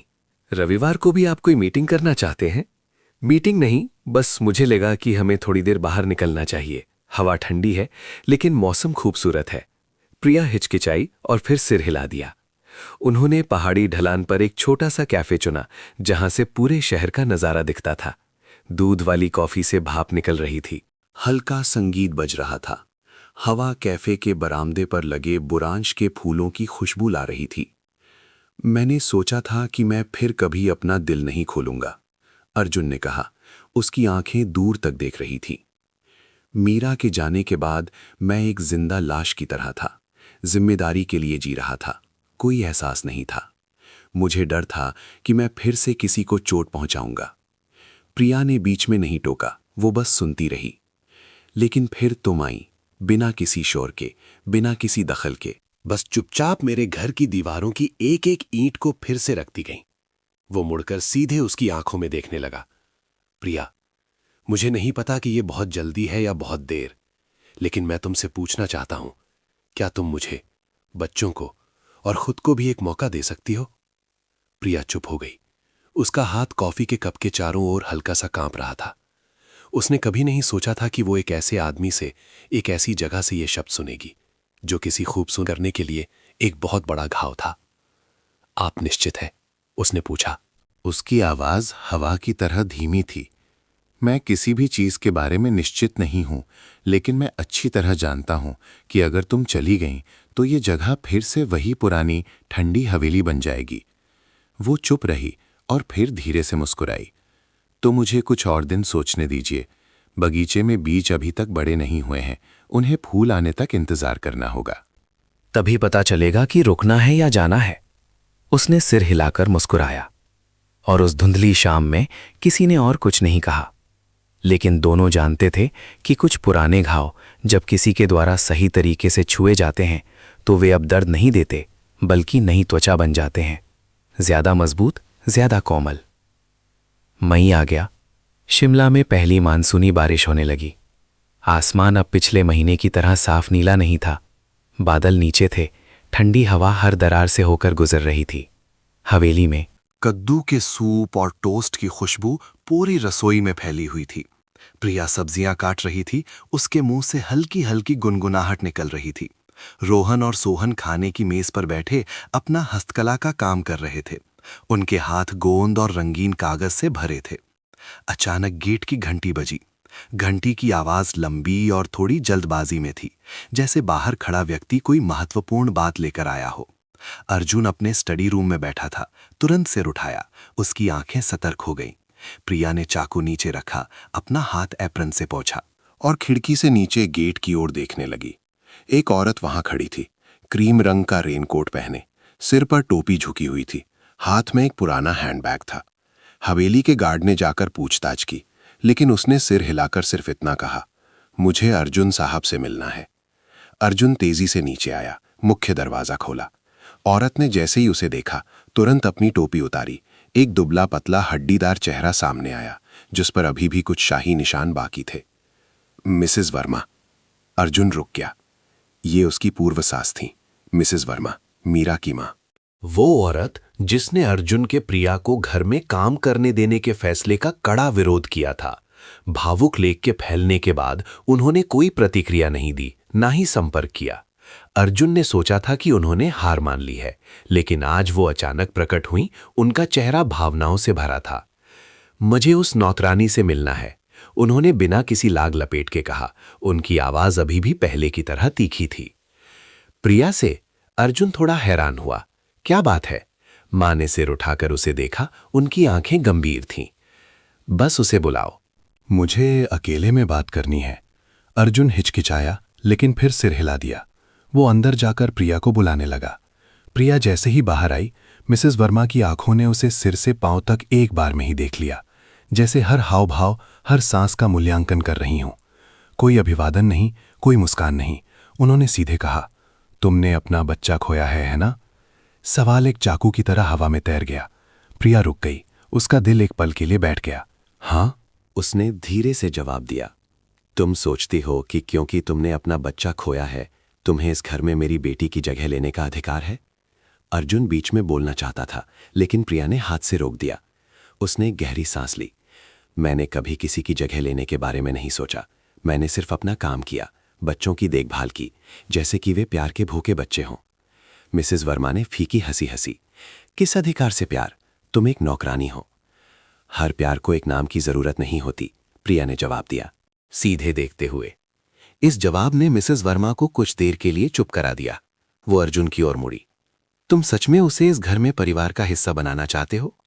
अर्जुन ने अपनी मुट्ठी भींच ली। मुझे नहीं लगता कि यह पूछने वाली बात है। पूछने वाली बात यह है कि बच्चों को किसकी जरूरत है, और आप अच्छी तरह जानती हैं कि प्रिया के आने के बाद से वे बदल गए हैं। तुम मीरा को भूल गए हो क्या? उन्होंने गुस्से से कहा। अर्जुन सन रह गया और फिर धीरे धीरे उसने कहा, मैं मीरा को नहीं भूला हूं, लेकिन मैं उसकी यादों का इस्तेमाल वर्तमान को कैद करने के लिए भी नहीं कर सकता। माहौल भारी हो गया। मिसेस वर्मा ने प्रिया को एक विरोधाभासी नजर से देखा। और फिर उन्होंने कहा। उनकी आवाज़ धीमी हो गई। मैंने अपने पति को तब खोया था जब मीरा सिर्फ 14 साल की थी। मैं जानती हूं कि नुकसान क्या होता है, लेकिन मैं ये भी जानती हूं कि कुछ घाव बदलने से नहीं भरते, बल्कि ये स्वीकार करने से भरते हैं कि जो खो गया है वो कभी वापस नहीं आएगा और आगे बढ़ना होगा। प्रिया ने धीरे से सिर हिलाया। मैं किसी की जगह नहीं ले रही हूँ। मैं सिर्फ इसलिए रुकी हूँ क्योंकि ये जगह मुझे नीचे गिरने से बचाने का एक कारण देती है। मिसेस वर्मा ने उसे कुछ देर देखा और फिर आगे बढ़कर मेज पर एक लिफाफा रख दिया। मेरे पास कोई तोहफा नहीं है, बस ये है मीरा की बचपन की कुछ तस्वीरें और एक पत्र जो उसने हाई स्कूल में लिखा था। जब तुम यहाँ हो तो तुम्हें ये पढ़ना चाहिए। प्रिया ने लिफाफा खोला, एक पीले पड़ चुके कागज को निकाला। पत्र एक नरम झुकी हुई लिखावट में लिखा गया था। माँ, अगर मैं कभी जल्दी चली जाऊं तो आप ज्यादा दुखी मत होना। हर कोई इस दुनिया में अपने समय के लिए आता है। मैं बस चाहती हूं कि आप आगे बढ़ें, किसी और से प्यार करें, ताकि आपका दिल मेरे दर्द से कठोर ना हो जाए। अगर मैं मां नहीं बन सकी तो मैं ये भी चाहती हूं कि कोई बच्चों से उतना ही प्यार करे जितना मैं करती। और मैं चाहती हूं कि आप समझें, प्यार का कोई आकार नहीं होता, ये किसी से भी कहीं भी आ सकता है।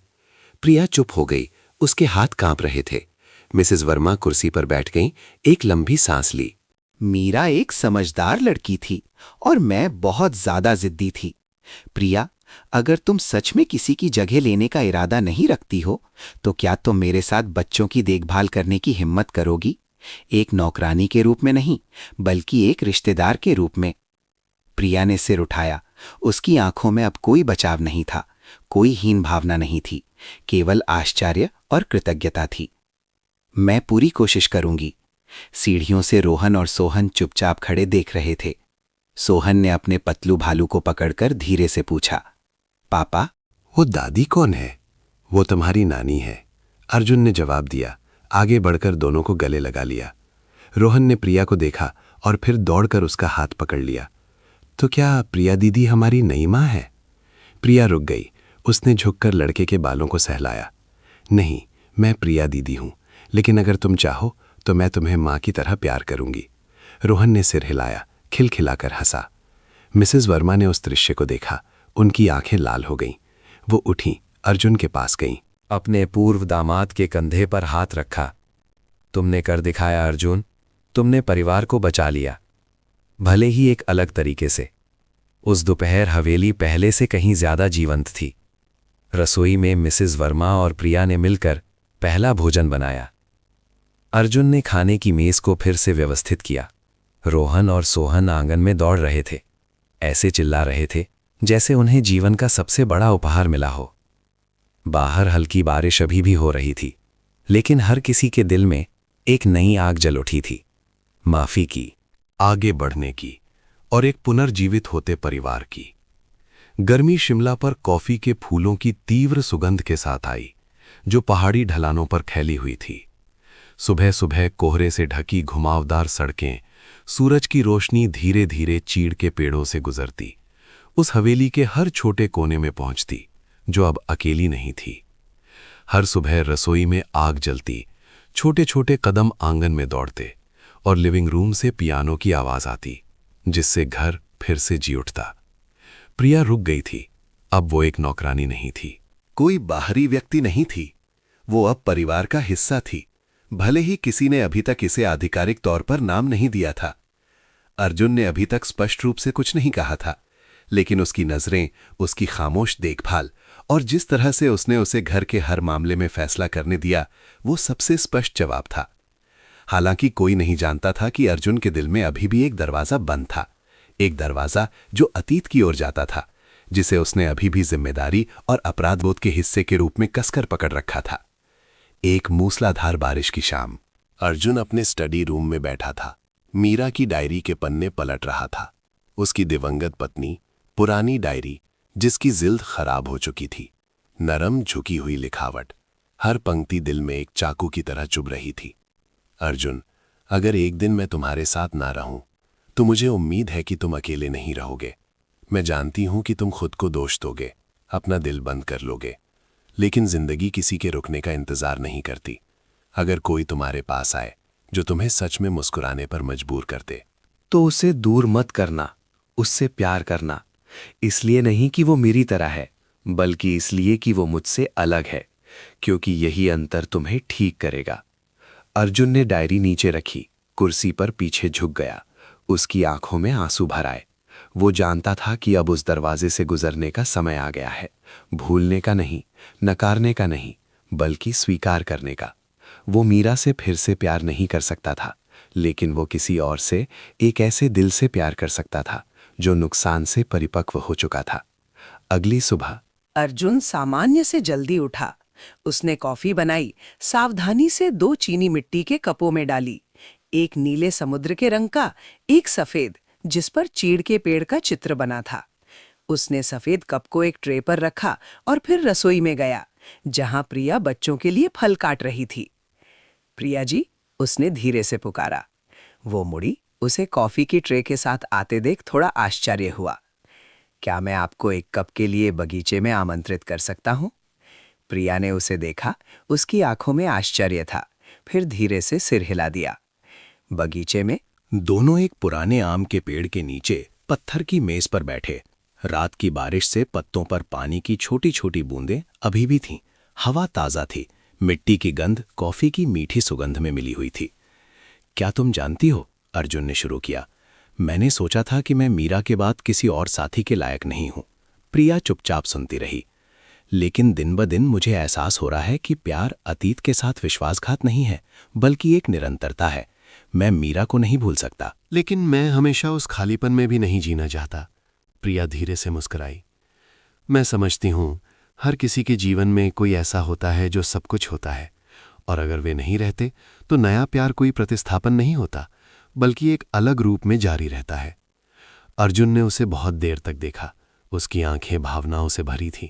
अब पहले दिनों की तरह झिझक नहीं थी। मैं तुम्हारे साथ एक नया दरवाज़ा खोलना चाहता हूँ, जल्दबाजी में नहीं, बिना किसी दबाव के, लेकिन सच्चे दिल से। क्या तुम तैयार हो? प्रिया ने तुरंत जवाब नहीं दिया।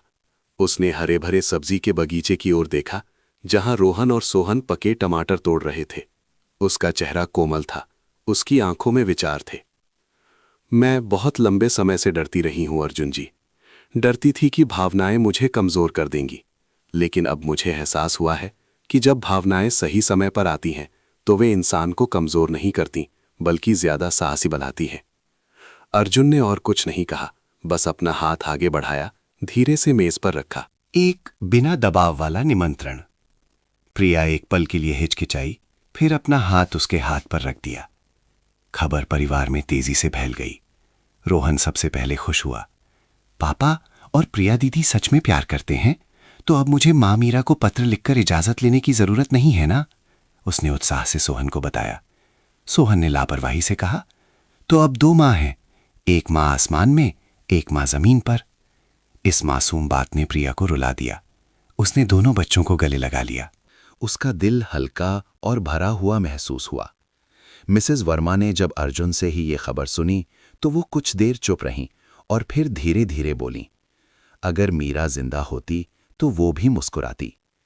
1 हफ्ते बाद अर्जुन प्रिया को अपने गृहनगर ले गया, एक छोटा सा गांव जो पहाड़ों की ढलान पर बसा था। ये पहली बार था जब वो मीरा के जाने के बाद किसी को लेकर आया था। रिश्तेदार हैरान थे, उत्सुक थे, कुछ लोग फुसफुसा रहे थे। लेकिन फिर जब उन्होंने देखा कि प्रिया बच्चों की देखभाल कैसे करती है, कैसे वो हर किसी से सच्ची सादगी से बात करती है, तो वे सभी नजरें धीरे धीरे नरम हो गईं। शाम के भोजन में अर्जुन के दादाजी, जो परिवार में सबसे सख्त माने जाते थे, ने अचानक प्रिया को मछली करी का एक टुकड़ा दिया और सिर हिलाया। जो औरत रसोई की आग जलाए रख सकती है, वो घर को भी बनाए रख सकती है। ये बहुत कीमती है। प्रिया का चेहरा लाल हो गया। उसने सिर झुकाकर धन्यवाद कहा।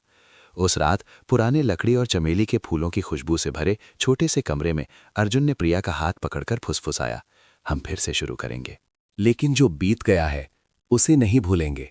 क्या तुम सहमत हो? प्रिया ने सिर हिलाया। उसकी आंखों में अब कोई घबराहट नहीं थी, केवल शांति थी। वो शांति जो इंसान को बहुत सारे तूफानों से गुजरने के बाद ही मिलती है। अतीत का दरवाजा अब कोई बोझ नहीं था। ये उनके लिए एक नया घर बनाने का आधार बन गया था, जो निखुद नहीं था, लेकिन प्यार और परिपक्वता से भरा था। और इस तरह गर्मियों के बीच में उस हवेली में जहां बच्चों की हंसी थी, जहां गर्म भोजन था और जहां दो लोग जिन्होंने सब कुछ खो दिया था अब एक दूसरे को पा चुके थे, एक नया दरवाजा खुल गया था। धीरे धीरे लेकिन मजबूती से 3 महीने बाद अपने गृहनगर की यात्रा के बाद खन्ना परिवार की हवेली पहले से कहीं ज्यादा चमक रही थी। घर के सामने का बगीचा हरी भरी सब्जियों की क्यारियों से ढक गया था। लौकी, बैंगन, टमाटर फल देने की होर में थे। बच्चे हर सुबह टोकरी लेकर फसल काटने के लिए दौड़ते और प्रिया अब एक नौकरानी की तरह एप्रन नहीं पहनती थी। उसने एक शालीन साड़ी पहन रखी थी, बाल बड़े करीने से जूड़े में बंधे थे। वो बगीचे में स्वाभाविक रूप से चलती थी, जैसे कि उसने ही ये पूरा स्थान बनाया हो।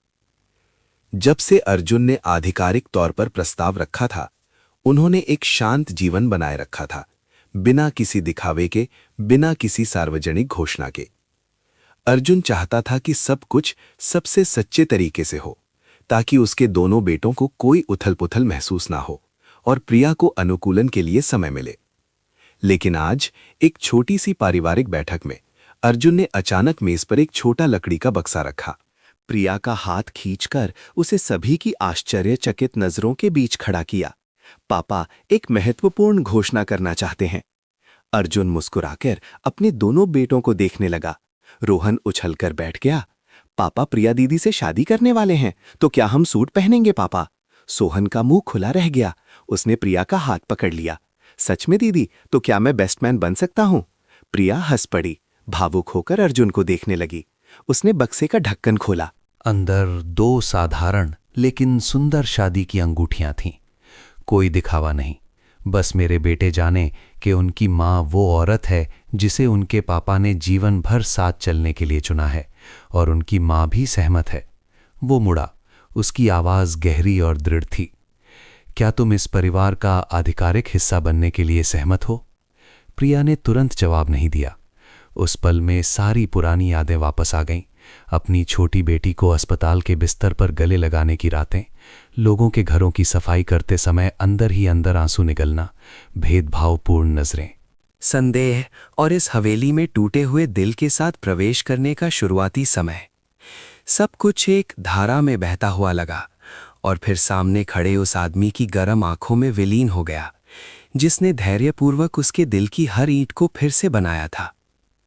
मैं सहमत हूं, उसने फुसफुसाया, जैसे हवा घर के बरामदे से गुजर रही हो। दोनों बच्चे खुशी से चिल्लाए। रोहन कुर्सी पर उछल पड़ा और सोहन प्रिया के पैरों से लिपट गया। एक छोटी बिल्ली की तरह अपना सिर रगड़ रहा था। मिसेस वर्मा बगल में बैठी उस दृश्य को देखकर रो पड़ी। उन्होंने अपनी जेब से एक लिफाफा निकाला और मेज पर रख दिया। ये मीरा की संपत्ति का हिस्सा है जो उसने दोनों बच्चों के लिए छोड़ा था। अब मैं पूरी संरक्षकता प्रिया को सौंपना चाहती हूँ, सिर्फ इसलिए नहीं कि तुम उनकी माँ हो, बल्कि इसलिए कि मुझे विश्वास है कि आसमान में मीरा भी ये जानकर शांत होगी कि उसके बच्चों की ऐसी माँ है। प्रिया ने आश्चर्य से उन्हें देखा। एक बार फिर उस सबसे ठंडी और कठोर औरत ने, जिसे वो कभी मिली थी, उसे इतना भावुक कर दिया कि उसका गला रुंध गया। माँ, वो कांपते हुए बोली। माँ ही कहो, अब से तुम मेरी बहू हो, मिसेस वर्मा ने कहा और फिर उसका हाथ कसकर पकड़ लिया। उस दिन पूरे परिवार ने एक साथ पुनर्मिलन का भोजन किया। कोई फूल नहीं, कोई आतिशबाजी नहीं, कोई भव्य शादी का जोड़ा नहीं, बस एक नई मेजपोश, बगीचे से तोड़े गए कुछ हाइड्रेंजिया के फूल और धुएं से भरे भोजन की मेज के चारों ओर गूंजती हंसी। 1 हफ्ते बाद अर्जुन ने हवेली के परिसर में एक छोटा सा समारोह आयोजित किया। कोई दिखावा नहीं, बस कुछ करीबी लोगों को आमंत्रित किया गया। वो और प्रिया जंगली गुलदाउदी और चीड़ के पत्तों से सजे एक मेहराब के नीचे खड़े थे, जहां सालों पहले उसने मीरा को अपने माता पिता से मिलवाया था। अब उसी जगह पर उसने एक नई यात्रा शुरू की। इस बार एक सपने देखने वाला लड़का नहीं, बल्कि एक ऐसा आदमी जिसने खोया था और अब फिर से प्यार करना सीख रहा था। रोहन ने पापा को अंगूठी दी, सोहन ने माँ को। दोनों छोटी छोटी लाल साड़ियों में बगल में खड़े थे। उनके चेहरे त्योहार की तरह खिले हुए थे। पापा, अब मैं माँ को माँ कह सकता हूँ? रोहन ने शादी के बाद पूछा। जब तुम तैयार हो, अर्जुन ने जवाब दिया। रोहन ने 1 सेकंड सोचा और फिर एक गहरी सांस ली। माँ प्रिया, आज मैं बहुत खुश हूँ, मैं तुमसे प्यार करता हूँ। प्रिया ने लड़के को कसकर गले लगा लिया। उसके आंसू बच्चे के मुलायम बालों पर गिर पड़े। उसे किसी कागज की जरूरत नहीं थी, बस वो एक वाक्य, मैं तुमसे प्यार करता हूँ। ये जानने के लिए काफी था कि उसने फिर से प्यार करने की हिम्मत करके सही किया था। कुछ समय बाद अर्जुन और प्रिया ने घर के पीछे एक खाली जमीन को दिल का घर नामक एक छोटे से केंद्र में बदलने का फैसला किया। ये उन बच्चों को स्वीकार करने, देखभाल करने और समर्थन करने का स्थान था जिन्होंने अपने माता पिता को खो दिया था या जिन्हें छोड़ दिया गया था। ये कोई अनाथालय नहीं था, बल्कि एक असली घर था जहां हर बच्चे का अपना बिस्तर, अपनी किताबें और विशेष रूप से जरूरत पड़ने पर कसकर गले लगाना था। प्रिया केंद्र के संचालन की प्रभारी थी। अर्जुन वित्तीय और कानूनी कागजातों का ध्यान रखता था। रोहन और सोहन नए आने वाले छोटे बच्चों के बड़े भाई के रूप में स्वेच्छा से काम करते थे। उद्घाटन के दिन लगभग 6 साल के एक लड़के ने प्रिया का हाथ पकड़कर पूछा, दीदी क्या यहाँ माँ है? प्रिया ने झुककर बच्चे के बालों को सहलाया, यहाँ बहुत सारी माँ है। एक माँ वो है जिसने तुम्हें जन्म दिया, और एक माँ वो है जो तुम्हें बिना खून के रिश्ते के प्यार करना चुनती है। लड़का खिलखिलाकर हंसा और फिर उछलते कूदते अंदर चला गया। प्रिया वहां खड़ी उस छोटी सी परछाई को देखती रही जो धीरे धीरे घर की कतार के पीछे गायब हो गई। उसके दिल में एक अवर्णनीय भावना उमड़ पड़ी। उसने अपनी बेटी को खो दिया था, हाँ, लेकिन अब उसके पास एक पूरा घर था जिसमें बच्चे उसे दिल से माँ कहते थे। एक शाम अर्जुन उसे बगीचे में ले गया, जहां उन्होंने कभी कॉफी पी थी और एक दूसरे से दिल खोला था। उसने उसका हाथ पकड़ा, उसकी आंखें गंभीर थीं। क्या तुमने कभी सोचा है कि अगर उस दिन तुमने इस हवेली का दरवाज़ा नहीं खटखटाया होता तो सब कुछ कैसा होता? प्रिया हंसी, धीरे से सिर हिलाया। मुझे नहीं पता, लेकिन मैं एक बात निश्चित रूप से जानती हूँ, कुछ दरवाजे इसलिए बंद होते हैं ताकि हम दूसरा दरवाज़ा ढूंढ सकें, और जब वो खुलता है तो हमें पता चलता है कि यही घर है। अर्जुन ने उसे अपनी बाहों में भर लिया। हल्की बारिश हो रही थी। हवा धीरे धीरे पुराने आम के मेहराब से गुजर रही थी। पहाड़ी पठार की उस ठंडक में फूलों की खुशबू से भरे बगीचे के बीच 2 टूटे हुए लोग अब एक दूसरे को पा चुके थे। अतीत को भूलने के लिए नहीं, बल्कि एक नया अध्याय लिखने के लिए जो पहले से कहीं ज्यादा गर्म, ज्यादा दयालु और प्यार से भरा था। हवेली अब एक विधुर की शरण स्थली नहीं रही, ये ठीक हुए दिलों का घर बन गई। एक ऐसी जगह जहां प्यार को चुना जाता है, दिया जाता है और उन टूटन से फिर से जीवित किया जाता है जिन्हें कभी ठीक नहीं किया जा सकता था।